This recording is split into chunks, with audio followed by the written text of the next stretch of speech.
You ever post a design on Instagram and it just looks like shit? It is not your fault. It is definitely Instagram's fault. I mean, for a photo sharing app, you'd think they'd take a little bit more care of the photos being shared, but one way or another, your artwork is going to be compressed and it is going to look worse than it looked on your computer. However, there are some steps that we can take to mitigate that. What's going on, y'all? I'm Duran with DuranSupply.com, here to help you design smarter, not harder. Let's take a look at the best way to export your designs for social media, specifically Instagram. Okay, so I'm assuming that you've completed your design already, and hopefully you did so in a high-res document. One of the biggest mistakes you can make is to create your design in a low-res document, because then no matter what you do, the design is going to look low-res, okay? So I typically always design in a larger document. One of the main reasons for that being is if it goes to print, obviously you do need a high-res document, but even if you're designing just for digital, you do want the flexibility of a high-res document. I'm almost always using a document that is 16 by 20 inches, or in this case 12 by 15 inches, which is just a bit smaller but retains that 4:5 portrait ratio, and you notice the resolution is at 300. So if you're designing with the purpose of it being printed, your resolution should definitely be at 300, but even if you're designing with the purpose of just sharing it digitally, you do want the flexibility, like I said, of working in a 300 dpi high-res document, because you have more flexibility with detail, and when you scale it down, it's going to maintain some of those high-res artifacts, and it's just going to look better. So like I said, this is in 4:5 ratio, which is perfect for the portrait ratio for Instagram. So for any posters or merch designs, this is the size that I work in. If you're working for a client or whatever the case may be, where maybe they want you to design a different aspect ratio, say something like 2:3, 4:3, or 1:1, which are all common aspect ratios for poster prints and things like that, then you should obviously work in that ratio for the actual print or the project. But when it comes to posting that on Instagram, you're likely going to have to crop that to a 4:5 ratio, unless you're posting it in square or landscape ratio. But I will say that I always make the point to post in 4:5 portrait ratio,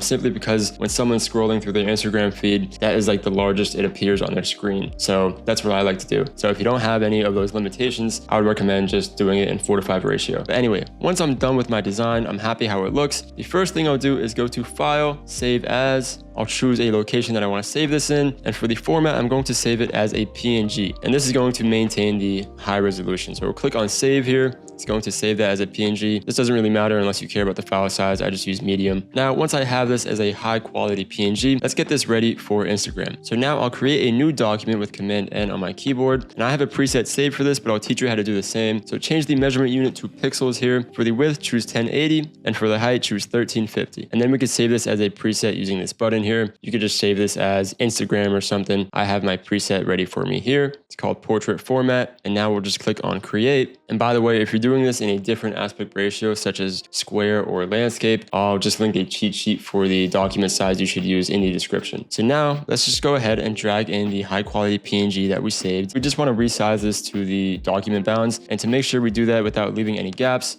let's make sure that we have in View, Snap to, and check on Document Bounds, and this way when we rescale it, it's going to snap to the bounds of the document. But this imports as a smart object, and that is very important. So when we scale this up or down, we're not losing any quality of the original image. It is only compressing that image to fit the resolution that the current document is in. But as you can see, if we were to go into this actual smart object, this is still the original high quality PNG that we saved. And that's important for a few reasons that I'll get into in a little bit. So in this document is where I'll throw in any of my posting materials, anything that's going in the slideshow or the carousel. So if I have mockups for this specific design, here is where I'd put it. And I've got this specific design mocked up on one of my t-shirt mockups. So whenever I have a t-shirt mockup like this, I make sure to turn the background off, and then I save this as a high quality PNG as well. And then I'll drag that into this smaller document as well. Obviously, I don't want it laid out like this, so I'd hide the original poster, and then I'll scale this mockup to the size that I want it to be at. And I do like keeping the black background for my mockups, but again, if you wanted white, you could just change the background color to white. Next, and this is very important, we want to throw some adjustments on this. That's going to help negate a little bit of the compression that's going on when you post to Instagram. So let's start with the original poster. Usually I'll do something like this. I'll go up to Filter, Sharpen, and just tack on a sharpen adjustment on there. Sometimes it comes off a little strong, like in this example. So in that case, I just open up the blending options of that smart filter and change the opacity down to something like 60. Alternatively, you can also just go with the camera raw filter route. So just go to Filter, Camera Raw Filter, and you have some pretty powerful sharpening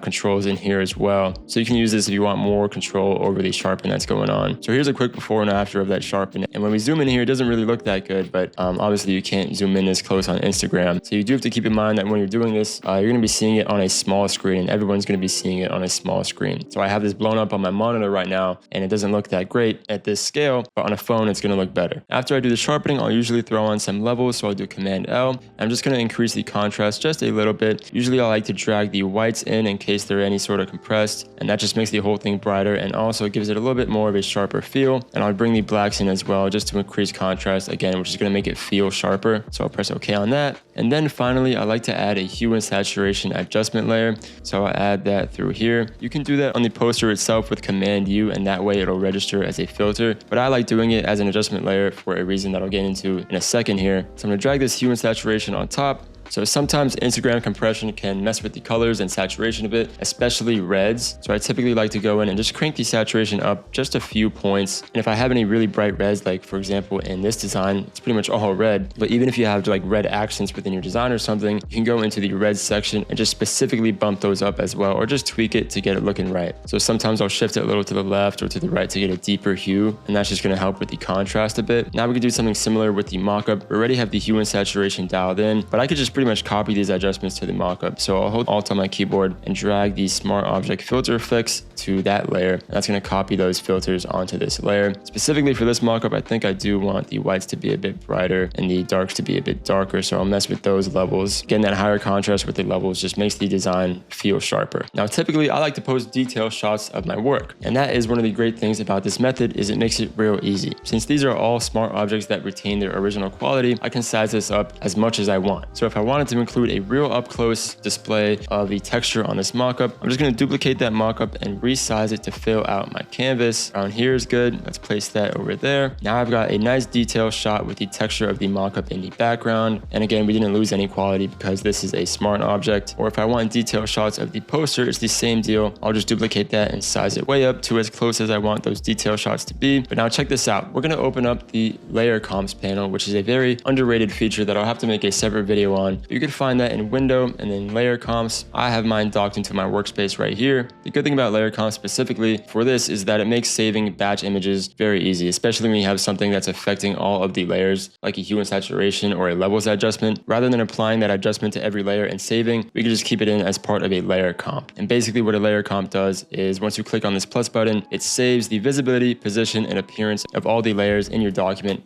as a comp. So then you can move things around, do whatever you want in the document, and maybe save that as a new layer comp. And then you can always come back to the original one that you had or whichever ones you saved. So specifically for something like detail shots, it's real nice because I could just have this one upscale duplicate of the poster here and position that to where I want the detail shot, save that as a layer comp, and then I'll move this to wherever I want the next detail shot to add in the carousel. So maybe I want it on the bum of the horse here. I could save that as a new layer comp. And you can see when I go back to the other layer comp, it saves the position of that layer. So as many detail shots as I want, I could just move this around and create a new layer comp for that position. For something like the mockup as well, I want to make sure that when I save this, it has that black background. With that black background on, I could save this as a layer comp. If, for example, I had a back design and a mockup of the back of the t-shirt, I could do something like a nice spread or layout here where I display them side by side or top and bottom and save that as a layer comp. And so each of these layer comps represents one slide in your Instagram post carousel. And so once I've got all of those layer comps figured out, you simply just go to File,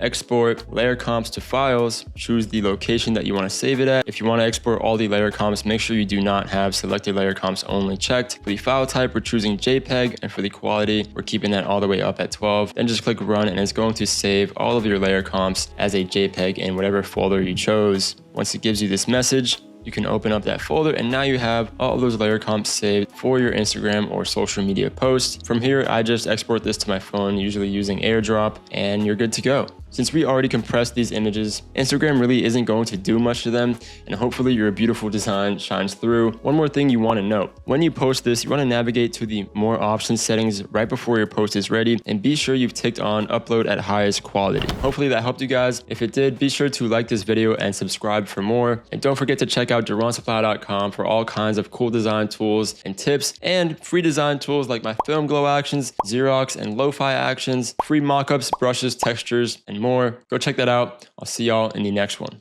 Peace out.